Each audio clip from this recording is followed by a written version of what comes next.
No matter what field of social work you find yourself practicing in, whether you are working for a public agency or a private nonprofit agency, whether you are primarily working with adults or with children, whether you work in a school setting or in a mental health agency, if you hang a shingle and have a private practice, or if you provide advocacy services for clients on a macro level in the community, no matter how you're involved with social work, you're going to find yourself intersecting with individuals who are addressing the problems of child abuse and neglect in your community. This is a much more pervasive problem than many individuals in the community certainly recognize. And in fact, surprisingly, many professionals need some consciousness raising in terms of this particular problem and how it impacts the community. In fact, I have an entire semester of this particular topic, as well as domestic violence in the family system, as well, that I teach online. But I will also tell you that this particular topic is a particularly meaningful one to me because most of my career has focused on children who have been abused or neglected, or their parents, whether it be carrying a child protection caseload in Florida, working in a children's shelter where kids were placed when they were first removed from their families because of abuse or neglect, and where they remained until they were either returned home or placed in foster care. And since coming to Alaska, working as an outpatient mental health therapist, working with children from many of these situations, as well as families from other problems, but still a large percentage of my caseload involved children from households where there was abuse and neglect occurring, as well as their parents. And then for the last 19 years plus, working in child protection here in the Kenai office as well, supervising those individuals who are investigating reports of abuse and neglect, as well as working with individuals all the way through adoption of these children. And so this particular area is something that is very meaningful to me. While I said earlier, I believe in the course that at some point or another, most everybody who works in social work is going to work with children. You may not actually work in child protection, although I really highly recommend the field to those of you who are entering into the social work profession. Although it is a tough field, and you really there are a number of things that I think you need to be aware of as you step into work in that field. Nonetheless, it's a very important field, and you will be exposed to virtually every kind of problem that our clients face while working as a case manager in child protection. It is a wonderful job to expand your skills and to increase your knowledge in, as well as to do some very meaningful work in your community. And so as we go into this chapter, I would just like to mention that to you, and if I go a little more long-winded, you'll have to forgive me here. In fact, chapter 8 will be broken up into two different parts because there's a lot of material to cover. I've added a few slides as well. So this will be part 1, and in this particular part we'll be attempting to define the child maltreatment itself and what it entails. Typically, when we talk about child maltreatment, we're talking about either physical or sexual abuse, neglect, or mental injury. And mental injury really isn't even mentioned in this first statement here on this slide, but all of those are very serious problems in America, and social workers have really been at the forefront to protect children from abuse. It's interesting that the field of child protection really has developed since the 1960s, when medical doctors, Ray Helfer and I can't remember Kemp's first name. It was Ray Helfer and somebody Kemp, K-E-M-P-E, who first discovered the fact that other doctors were referring children with fractures to them, and when they would do skeletal surveys, the long bone scans they call it, they would find that there in fact had been several other breaks and fractures in the past, and doctors had never reported that, and the reason for that was because they were concerned about about malpractice and being sued because they weren't sure whether there was abuse or neglect, even though Helfer and Kempe felt very strongly that it was clear that there had been.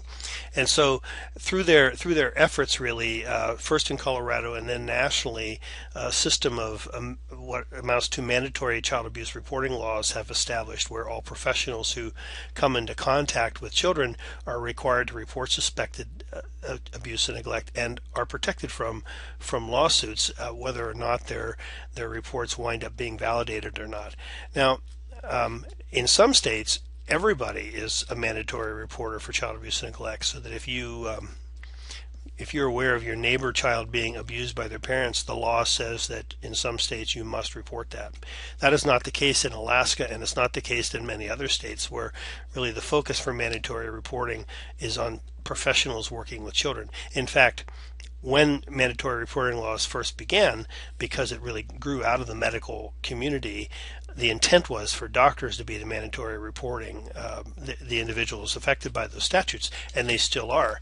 But also this is expanded to, in Alaska, include teachers and counselors and daycare operators and foster parents and anybody in in agencies where they are paid to work with children or come in contact with children professionally.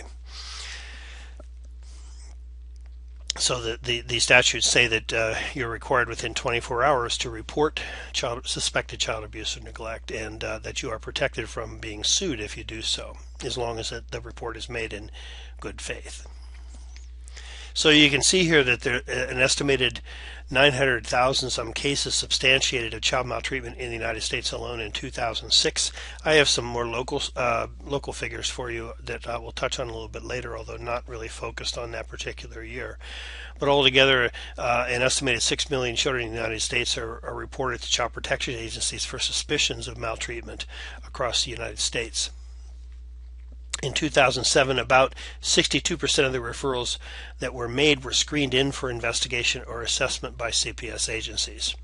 One of the first functions that the Child Protection Agency does is to determine whether or not the report that is made to the agency is something that's suitable for a child protection worker to pursue. Oftentimes, many reports that are received are screened out because they don't fall under the child protection statutes. So here it says it's about a little less than 2/3 of those referrals are actually investigated, and then it says about 25% of the investigations or assessments identified at least one child as a victim of abuse or neglect, and more than 74% of the investigations or assessments determined the child was not a victim of maltreatment. And again, we'll talk a little bit more about this, but this says that about 25% of the investigations result in what we would call a substantiated finding. In 2010, this comes from the Child Welfare League of America's statistics from 2012. In 2010, Alaska had 14,416 referrals for child abuse and neglect, and of those, 5,240 were referred for investigation. Now that suggests that's significantly less than 62% that are screened in nationally, and so whatever the explanation for that is, it's really unknown. The state has moved to a regional screening system now, so that individuals no longer call local offices to file reports, and the local offices no longer make the decision about whether to screen in or screen out for referrals, but they're handled on a regional level. And my own experience with that is that fewer reports are being screened in now than were previously before the regional screening system was set up, but I'm not sure that's actually reflected statewide, and I may be wrong. But in any event, this was well, actually the regional screening system was implemented in 2011, so this is even before then. And you see here that over 3,000 children were victims of abuse or neglect. Our rate is 17.1 per 1,000 children, which is actually a decrease from the previous year. But there are a number of reasons why that could be the case, and we don't really have the time to go into this, but sometimes there are statistical anomalies in terms of how things are recorded. Sometimes there are movements in the agency itself to encourage workers to be more consistent in particular kinds of findings, and so some workers who might have substantiated before abuse or neglect wouldn't do that in their investigations now, or vice versa. So there's a number of different reasons why there might be a decrease, not only just that it's actually decreasing. So I'm not sure I would tell you to take heart from that. But as you see here, most all of the substantiated findings involved neglect, many physical abuse, some sexual abuse. I have local statistics about that also, or at least about the nature, the type of referral, that really differ some from this, but aren't entirely different. Well, here they are, in fact. This comes from a log that I've kept at my desk for the last many years, since 2001. And here are the referral types that come into the Central Peninsula. And interestingly, out of a textbook that I've taught a course similar to this previously, nationally speaking, the breakdown of types of referrals was very similar to what we experience here in the Kenai. You know, about 50% of our referrals have some form of neglect involved in it. 21%, 1 in 5, includes something involving physical abuse. About 11%, and you have to combine these two, the intrafamilial abuse, which are the cases that we investigate, where a relative, a parent, someone who has significant access or authority over the child is engaging in sexual activity with the child. That's we refer to as intrafamilial or in-home abuse. Out-of-home abuse is generally a young adolescent, perhaps with a much older boyfriend, or some guy down the street who's molesting children, those kinds of things. So you see there about 11% of the referrals altogether that have come into the office were involving sexual abuse. This is, again, these are allegations, these aren't findings. 16% mental injury, and the other kinds of referrals about 3%. Now, many cases come into us with multiple types, and so these figures won't really add up necessarily to 100%. So that, or if they do, it is not to say that the cases are all neglect. It's 47%, because many of those neglect cases may have also had sexual abuse or physical abuse allegations as well, and so all of those allegations are included here. In investigation outcomes, you see that again, this is over the course of 13 years, I would say that about 40% of our investigations resulted in a substantiated finding, and 61% or thereabouts not substantiated. Now, there are two other findings, unconfirmed and invalid, that I want to just touch on here, and this is one way that actually statistics can be skewed in this, because the unconfirmed finding was a finding that workers had when they weren't sure whether or not abuse or neglect occurred. And so if they investigated a case and they thought probably that children were abused or were neglected, but they really didn't have the evidence they needed to really be sure enough to substantiate it, they could call it unconfirmed. Okay, it's sort of like, I think it happened, but I really can't demonstrate it. You could also use that finding if you didn't think it happened, but you really couldn't demonstrate that it didn't happen either. And so nobody really knew what unconfirmed meant, and if you talk to 5 different social workers, you would get 5 different opinions about what exactly unconfirmed tells you. And the feds, as far as they're concerned, when they come in and they do reports on child abuse rates and things like that, will say that unconfirmed findings are the same as substantiated. I think most of the workers who used unconfirmed findings in Alaska really were saying they thought it was invalid, that it didn't happen, but they couldn't demonstrate it. But in any event, that confusion was eliminated, I would say, probably about 10 years ago, when we went from a system where we could substantiate unconfirmed or invalidate findings. We went to simple substantiated or not substantiated. And the not substantiated findings include those where you're not really sure, because if you can't substantiate, you just can't substantiate. And so, for what that's worth, you can see here that what this tells you is that about 4 in 10 of our reports, at least in the Central Peninsula area, the workers believed involved actual abuse or neglect. Now, you go back to some of the other findings we had here, where nationally they said about 25% of the investigations identified at least one child who was a victim. We have about 40% substantiated.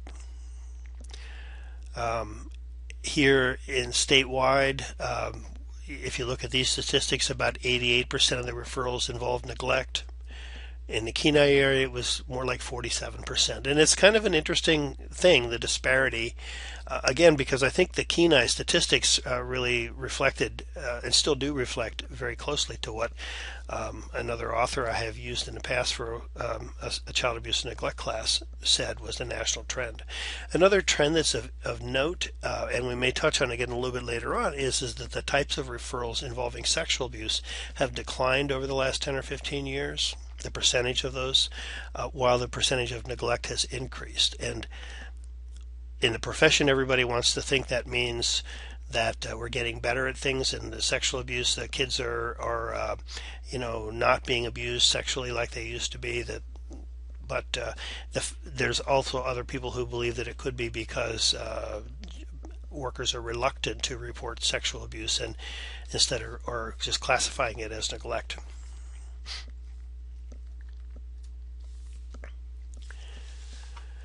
About 1,500 children died because of abuse or neglect nationally in 2006.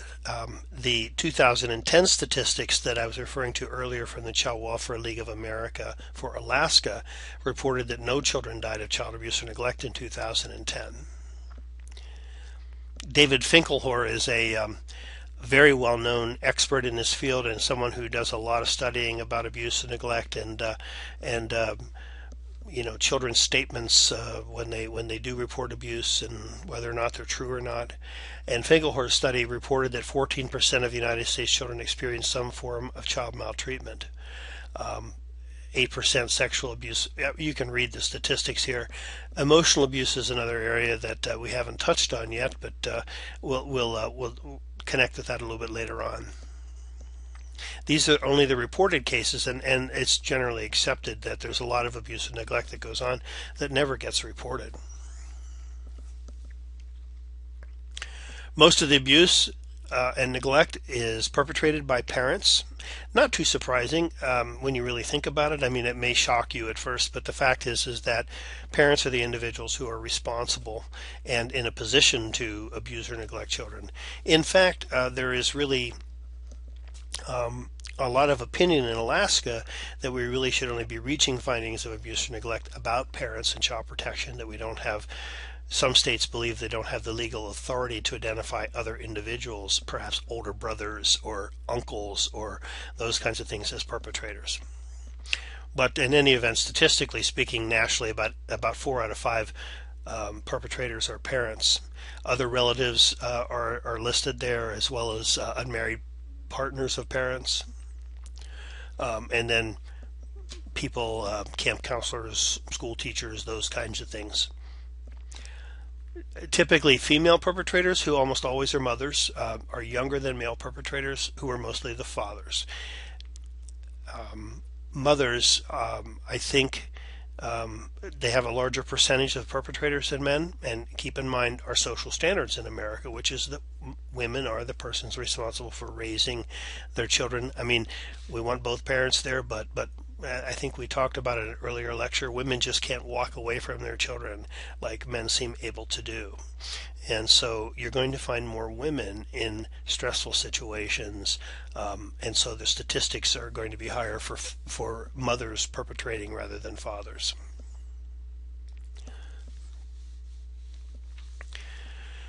About 60% of victims and 30% of non-victims receive some type of service as a result of the investigation or assessment, and this is certainly something that in Kenai and in Alaska as a state, we don't just investigate whether or not abuse occurred. We also make an effort to assess the family situation and get to know the individuals in the family and refer them to services that might help prevent any further abuse or neglect from occurring.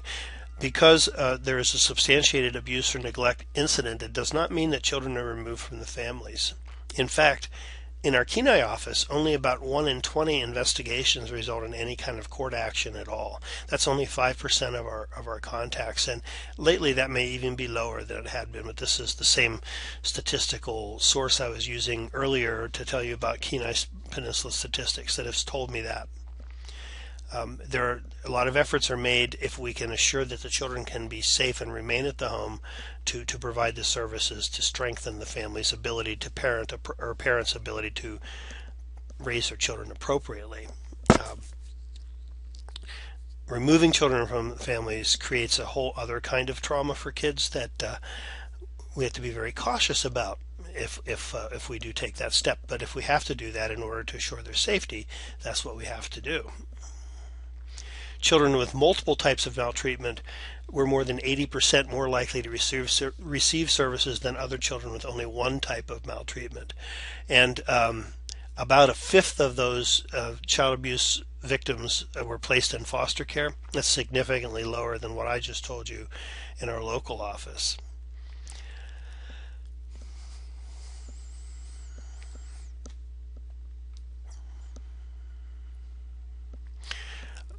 Somewhat over 10% of every 1,000 children in the general population experience severe violence by their parents, and 23 in 1,000 experience very severe or life-threatening violence. That is a pretty alarming statistic when you think about that. And you see there kicking, biting, punching, hitting, beating, threatening with a weapon, using a knife or a gun. Lower income families are more likely to have abuse reported by an outside party than are more affluent families. The inclusion of potential abuse by more affluent families would raise the actual amount of abuse. One study suggested, Strauss and Galic, who again are experts in this area, done a lot of research in this area, family violence. They suggest that if you included abuse by affluent families, the actual amount of abuse would be perhaps 50% higher. Affluent families have resources that enable them to deal with abuse without it being reported to agencies. For instance, children being sent out of state to live with relatives, children being sent to psychiatric facilities when things are getting out of hand, whatever it might be. Now, all the facilities still have the same reporting laws, but the fact is that richer families have more resources at their disposal, and I can also tell you from the work that I've done, and this is not any particular criticism of law enforcement, I think it's just a human factor, is that the same type of incident in a low-income family, say for instance domestic violence, won't necessarily evoke the same response from law enforcement than it would if it were in an upper middle class family in our community. And I've seen that a number of times. And so there are a number of reasons why lower income families appear to have more abuse and neglect. Also of note, of course, is that lower income creates a lot of additional stress for families, which could indeed contribute to an increase in abuse and neglect statistics.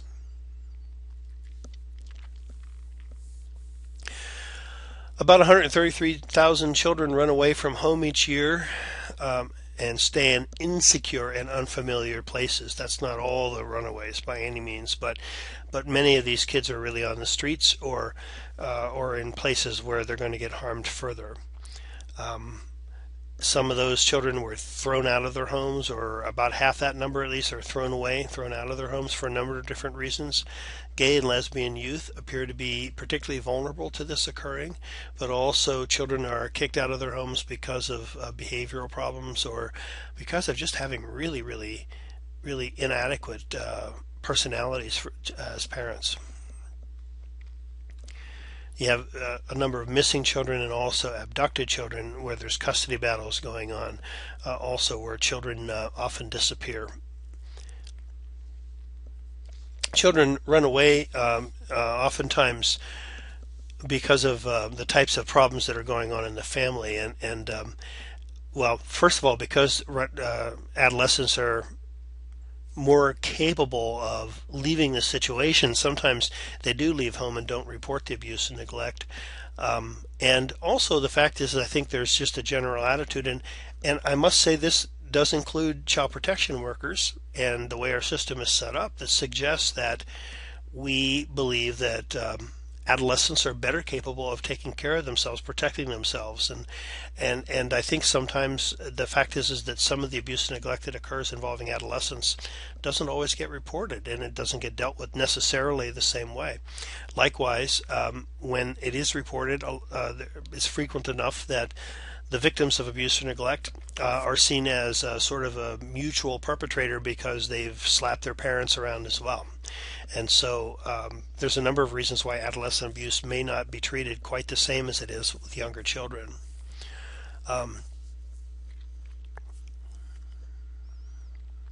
And there you see, this slide really reflects just what I got done telling you, that many times they're considered to be less at risk.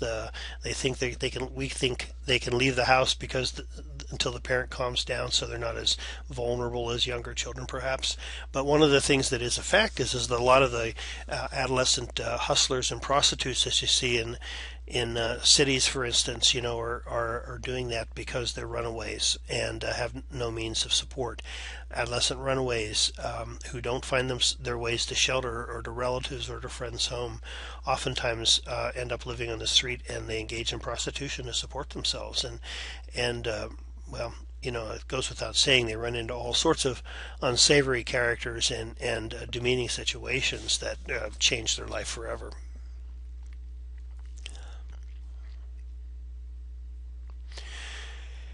When we're assessing for abuse and neglect, one of the things that has to be dealt with is the fact that there are legal definitions, and these definitions vary from state to state. So you have to know what your definitions of physical abuse and sexual abuse are. I can tell you that this statistic comes from, or rather, this slide comes from the text that Sage Publications sent me with this textbook, and this may or may not actually be an accurate description of Alaska's laws, but it's something similar, at least. And you can see here what constitutes abuse and neglect.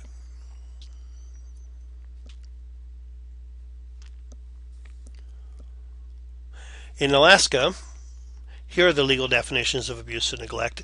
The child protection statutes were revised in 1998.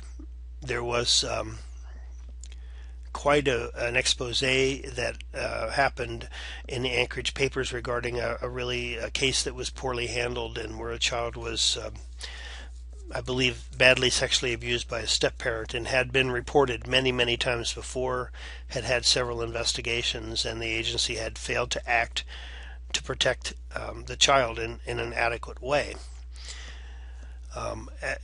Partially as a result of that, at least, the legislature did look at the child protection statutes and saw that many of them were inadequate, that the courts were throwing out a lot of efforts to remove children and protect children because the vagueness of the laws. And so the laws were refined in 1998 to clarify just where our areas of jurisdiction are in child protection. If you are to make a report of child abuse and neglect, the issue, the problem that you report to the state agency has to connect to one of these 12 areas. And this is one of the things when I go out talking around the community about child abuse and neglect, this is really where I focus my discussion, because I want referral agents to know, if they really want us to be involved with the family because they're concerned about the safety of the children, what they have to tell us, what we have to know. And this includes areas. For instance, abandonment doesn't mean that a parent takes off for a couple of nights. This is a parent who disappears and who doesn't provide support, doesn't send cards or letters, make phone calls, no comments at birthdays, Christmas, any of those things. This is abandonment. Okay.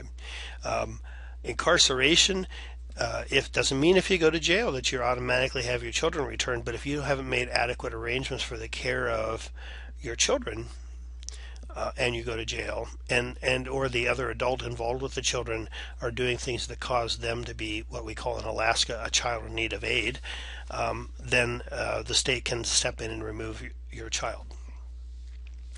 if the child is left with a caretaker who is unable or unwilling to provide continued care. This would be a situation where perhaps a parent takes off and to Anchorage to meet a relative coming in, but doesn't and leaves the child with a neighbor, but then doesn't come back for 3 or 4 days because they're really not meeting a relative flying in. They're up on a drug runner or something.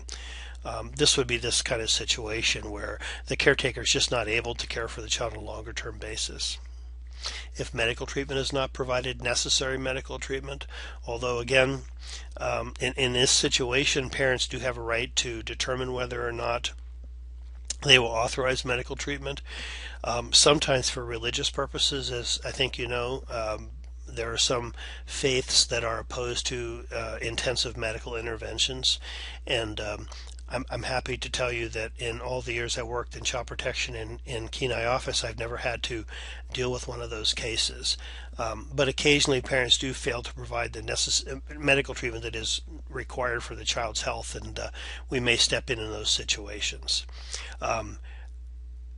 This does not mean that if a psychiatrist tells a parent your child needs to be taking this drug for attention deficit disorder, that the state will step in if you don't do that, because you have a right as a parent to determine whether or not your child is taking medications. Again, as long as it's not life-threatening, and that's the difference. If it's life-threatening and the parent fails to act on a medical professional's recommendation, that's where we would step in. Runaways, the state has no capacity to lock up runaways, and if a child runs away from a home, unless there's other reasons behind that child running away, they'll run away from a foster home as well. But what gets us involved is that there's a serious risk of harm to that child because of the runaway status, perhaps a 7-year-old or something like that. Physical abuse, not necessary for there to be marks and bruises for the state to be involved. The state will respond when there is even a threat of physical abuse, but you'll find yourself being asked when you phone in if there are marks or bruises, because that helps to determine the severity of the abuse. And the severity and also how rapidly perhaps the worker needs to respond. The sexual abuse, the age of consent in Alaska is 16. And the laws as currently written in most situations say that if there's a sexual interaction between a younger person and an older person, and the younger person is below the age of 16, if there is more than a 4 years difference in their age, then that's considered sexual abuse of a minor. So if a 14-year-old girl is engaged in a sexual relationship with a 19-year-old boyfriend, for instance, that's sexual abuse of a minor, even if the 14-year-old girl is very willing and consenting, because it is clear that the 19-year-old has a better capacity to make decisions and also has the capacity to manipulate the younger child quite a bit. If you're in a position of authority with the child, and this would include, well, first of all, being a parent, but also a teacher, a counselor, those kinds of relationships, and you engage in a sexual encounter with a child under the age of 18, that's considered sexual abuse of a minor. So the age of consent actually goes up to 18 in those situations, in those kinds of relationships. If a parent knowingly leaves a child alone with somebody who is a registered sex offender who is under investigation for a sex crime involving a child, or who has been convicted of a sexual crime involving a child in the last 15 years, if a parent leaves their child alone with that person, that also is considered making that child a child in need of aid under this statute. The state doesn't have to wait for the sex offender to do something. Sex offenders around children, generally speaking, are always at risk for reoffending. Mental injury may include saying repeated demeaning things to a person, to a child. Now, as a parent, you may have a very challenging child, and you may find yourself sometimes saying things you wish you hadn't said, and on an occasional basis or something like that. That's not really what they're talking about here. We're talking about a situation where a parent is engaging in demeaning name calling and ridicule and continuing on an ongoing basis that just grinds away at that child's self-esteem and capacity to feel good about himself or herself. Terrorizing, rejecting, coldly rejecting, and those kinds of things all fall into the mental injury statute. And also, since 1998, if a child witnesses domestic violence, violence between his caregivers, that can also cause that child to be a child in need of aid. That's a good thing because well, again, that doesn't necessarily mean we're going to go in and remove that child in those situations. It gives us the opportunity to intervene and to begin to get parents to recognize how observing abuse and neglect, or I'm sorry, domestic violence between parents harms the children in that situation. And there's plenty of evidence that suggests not only emotional harm, but actually changes in brain structure to children who grow up in violent homes. And just incredible implications of that. Again, this is something I touch on in my course on understanding family violence. We touch on it more thoroughly in that class. Neglect, which is to failure to provide the basic needs of children. Abuse, substance abuse, and unable to parent. Some parents are addicted so badly or abuse substances so seriously that they really can't provide proper parenting, and we would step in that situation. I would venture to guess that the vast majority of, I'm not really guessing, I'm telling you that the vast majority of cases where we do remove younger children from their families, almost always a key element in the problems in the home is a substance abusing parent. Now, there are a lot of pot smoking parents out there who did a good job raising their kids, I guess, but that's not what I'm talking about here. So, although people who smoke too much pot have that accumulate in their system, their reaction times, their response times, their peripheral vision, all of that is impacted on a longer term basis. It's not just when the person's high. You understand that the accumulation of THC in the system, it takes a 2-week period of time for that to more or less wash out of your system. So if you've got somebody who's smoking a lot of pot, that's a lot of stuff building up there that's going to affect a lot of things. They may not be high, but they still can't respond like a typical straight person could. And so if you've got a little toddler who's prone to putting their hands on the burners of a stove or things like that, you're not going to be able to parent effectively, and we've stepped in some situations like that too. Mental illness, if treated, there's a lot of parents out there that have serious mental illness diagnoses and who do a very good job of parenting. But this is really involving somebody who's so disabled by their mental illness that they're just no longer able to parent and provide a safe home for their children. And finally, engaging in behaviors that induces a child to commit an illegal act. Having them call up your drug dealer to place your order for your next shipment of drugs or whatever it might be, for instance, having them shoplift for you. This could also involve, although this would fall under sexual abuse as well, the exploitation of children for pornography and things like that as well. So these are the 12 areas of jurisdiction in Alaska. And I thought that it was useful to go through these with you just so you're aware of this, since most of you will be practicing in Alaska. These things are subject to change from time to time.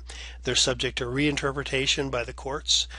Some offices, for instance, in this state are very reluctant to pursue cases of mental injury in court if they don't have other areas of intervention, because mental injury is such a vague thing. It's very difficult to prove, many people believe.